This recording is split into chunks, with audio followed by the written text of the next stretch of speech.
नमस्कार दोस्तों, बिहार में जैसे जैसे दूसरे चरण के चुनाव नजदीक आ रहे हैं वैसे वैसे राजनीतिक दलों में इस चुनाव को जीतने को लेकर प्रचार प्रसार और तेज हो चुका है। आपको बता दें, दूसरे चरण के चुनाव को लेकर एक बहुत बड़ा ओपिनियन पोल निकलकर सामने आया है। इस ओपिनियन पोल के मुताबिक दूसरे चरण के चुनाव में भारतीय जनता पार्टी यानी एनडीए को बड़ा झटका लगता हुआ दिखाई दे रहा है। लेकिन आपको बता दें, ये जो सर्वे निकलकर सामने आया है इससे एनडीए की नींद उड़ सकती है। जी हाँ दोस्तों, क्या कुछ है इस सर्वे में आपको विस्तार से बताएंगे। लेकिन इससे पहले आपको क्या लगता है इस बार बिहार में किसकी सरकार बनेगी? क्या सत्ता परिवर्तन होकर महागठबंधन की सरकार बन सकती है या फिर क्या दोबारा से एनडीए ही सत्ता में लौट कर आएगी? कमेंट कर अपनी राय जरूर बताएं। साथ ही इस वीडियो को लाइक और शेयर भी करें। जी हाँ दोस्तों, आपको बता दें, दूसरे चरण में 94 सीटों पर वोटिंग होनी है। अब दूसरे चरण के 94 सीटों को लेकर दो बड़े ओपिनियन पोल निकलकर सामने आए हैं। जी आपको बता दें, दूसरे चरण का विधानसभा चुनाव 3 नवंबर को होगा। इसमें आपको बता दें 17 जिलों की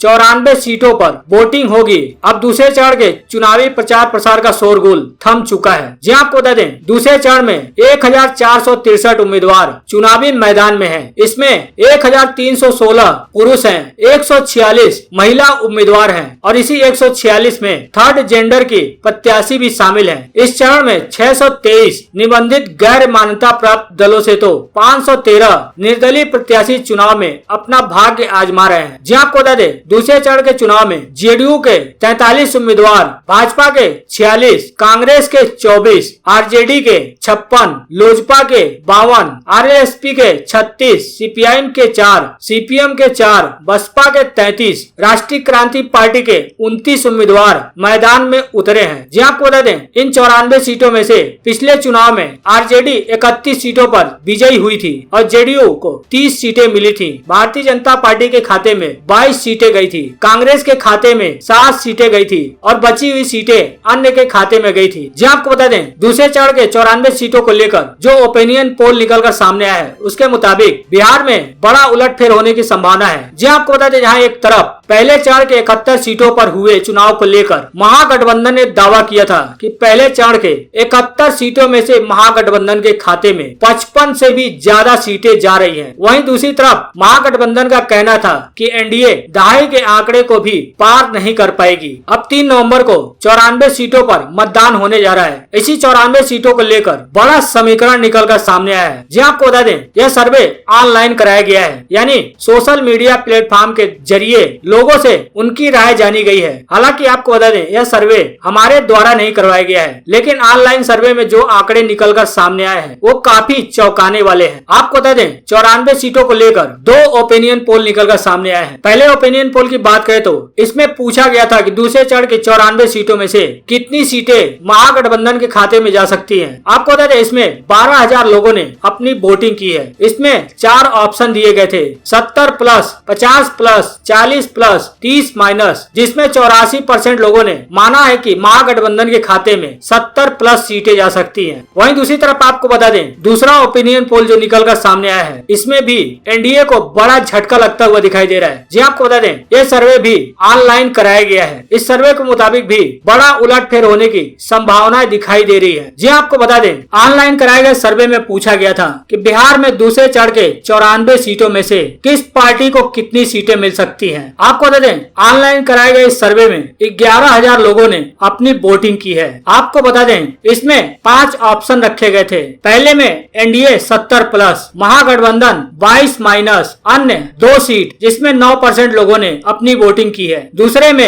एनडीए 55 प्लस, महागठबंधन 37 माइनस, जिसमें 4% लोगों ने अपनी वोटिंग की है। तीसरे में एनडीए 40 माइनस, महागठबंधन 50 प्लस, अन्य 4 प्लस माइनस, जिसमें 10% लोगों ने अपनी वोटिंग की है। चौथे में एनडीए 20 माइनस सीट, महागठबंधन 70 प्लस सीट और अन्य 4 प्लस माइनस सीट, जिसमें 67% लोगों ने अपनी वोटिंग की है। पांचवें में पूछा गया था कि इनमें से कोई आंकड़ा सही नहीं है, जिसमें 10% लोगों ने अपनी वोटिंग की है। जी आपको बता दें, 67% लोगों ने माना है कि दूसरे चरण के 94 सीटों में से एनडीए के खाते में 20 से कम सीटें जा सकती हैं और महागठबंधन के खाते में 70 से भी ज्यादा सीटें जा सकती हैं। यानी कि इस सर्वे के मुताबिक दूसरे चरण में एनडीए को बड़ा नुकसान हो सकता है। 11,000 लोगों में से 67% लोग मानते हैं कि एनडीए के खाते में 20 से भी कम सीटें जाएंगी और वहीं 94 सीटों में से महागठबंधन के खाते में 70 प्लस सीटें जा सकती हैं। जी हाँ, जैसा कि आप ये स्क्रीनशॉट देख सकते हैं जिसमें पूछा गया था कि बिहार में दूसरे चरण के 94 सीटों में से किस पार्टी को कितनी सीटें मिल सकती हैं, जिसमें 5 ऑप्शन रखा गया है। सबसे ज्यादा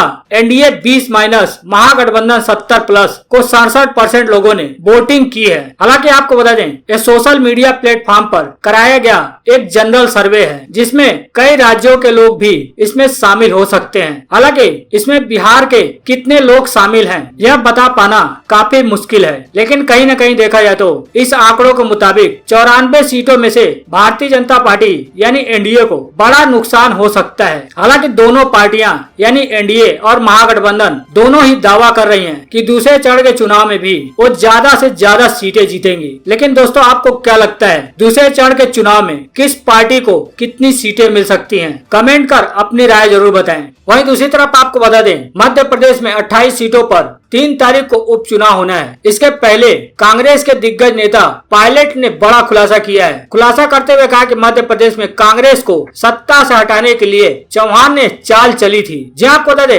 राजस्थान कांग्रेस के वरिष्ठ नेता एवं पूर्व डिप्टी सीएम सचिन पायलट ने कहा है कि मध्य प्रदेश के मुख्यमंत्री शिवराज सिंह चौहान ने कमलनाथ के नेतृत्व वाली कांग्रेस सरकार को मार्च में हटाने और सत्ता में वापस आने के लिए चालें चली हैं। जी आपको बता दें मध्य प्रदेश में 28 सीटों पर हो रहे उपचुनाव के तहत राजगढ़ जिले की ब्यावरा विधानसभा सीट पर शनिवार को एक चुनावी रैली के दौरान उन्होंने यह बात कही है। पायलट ने कहा कि लोगों ने भाजपा के 15 साल के शासन के बाद मध्य प्रदेश में 2018 के विधानसभा आम चुनाव में कांग्रेस को वोट दिया था। सचिन पायलट का कहना है कि हालांकि 3 बार मुख्यमंत्री रहे शिवराज सिंह चौहान लेकिन अभी भी असंतुष्ट ही है और उन्होंने चाले खेलकर पिछले दरवाजे से सत्ता हासिल कर ली है। हालांकि पायलट ने इस पर विस्तार से कुछ नहीं कहा, लेकिन उन्होंने कहा है कि शिवराज की भाजपा सरकार ने किसानों के लिए कुछ नहीं किया। पायलट ने दावा किया है कि कृषि व्यवस्था से जुड़े सबसे अधिक लोगों ने मध्य प्रदेश में सुसाइड की है। पायलट ने कहा है कि केंद्र के नए कृषि कानून मंडियों को बंद करने के लिए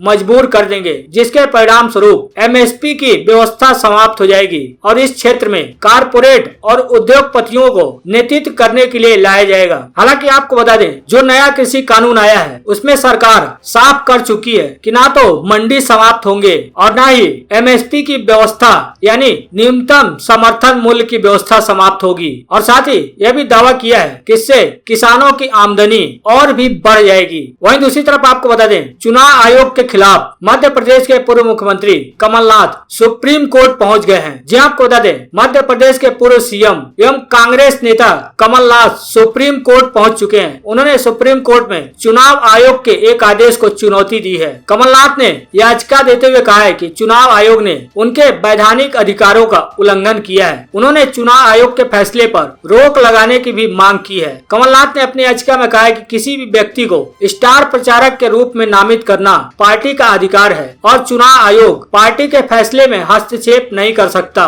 चुनाव आयोग का निर्णय अभिव्यक्ति और आवागमन के बुनियादी अधिकार का उल्लंघन है। चुनाव आयोग नोटिस देने के बाद फैसला कर सकता है, लेकिन यहाँ कमलनाथ को कोई नोटिस नहीं दिया गया है। जी आपको बता दें चुनाव आयोग ने मध्य प्रदेश कांग्रेस के अध्यक्ष एवं पूर्व मुख्यमंत्री कमलनाथ के खिलाफ उनके एक विवादित बयान को लेकर कड़ी कार्रवाई करते हुए कमलनाथ को कांग्रेस की स्टार प्रचारक की सूची से बाहर कर दिया था, जिस पर कमलनाथ ने कड़ी आपत्ति जताई थी। अब कमलनाथ चुनाव आयोग के खिलाफ यानी इलेक्शन कमीशन के उस आदेश पर आपत्ति जताते हुए सुप्रीम कोर्ट में याचिका दाखिल की है और उस आदेश को रद्द करने की मांग की है। वहीं आपको बता दें बिहार चुनाव के साथ साथ मध्य प्रदेश में भी 3 नवंबर को 28 विधानसभा सीटों पर उपचुनाव होने हैं, लेकिन इसी उपचुनाव से पहले भारतीय जनता पार्टी को बड़ा झटका लग सकता है। भारतीय जनता पार्टी के कई विधायक कांग्रेस के संपर्क में हैं। जी आपको बता दें मध्य प्रदेश की 28 विधानसभा सीटों पर 3 नवंबर को मतदान होना है। इससे पहले ही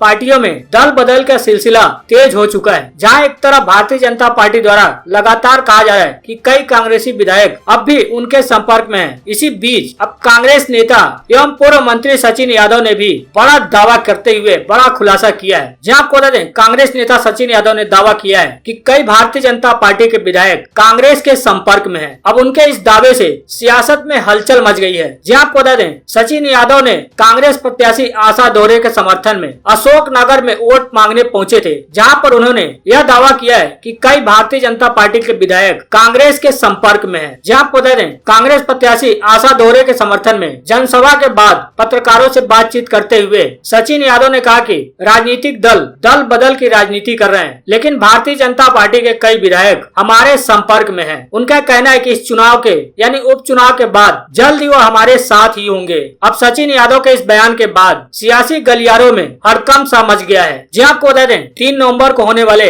28 विधानसभा सीटों पर उपचुनाव में भारतीय जनता पार्टी को सरकार में बने रहने के लिए केवल 8 सीटों की जरूरत है, यानी 8 सीट भारतीय जनता पार्टी जीतती है तो सरकार में बनी रहेगी। और वहीं यदि कांग्रेस को सत्ता में लौटना है तो सभी 28 के 28 सीटें कांग्रेस को जीतनी पड़ेंगी। लेकिन कांग्रेस दावा कर रही है कि इस बार 28 सीटों पर होने वाले उपचुनाव में कांग्रेस सभी के सभी सीटें जीतेंगी और सत्ता में कम बैक करेगी।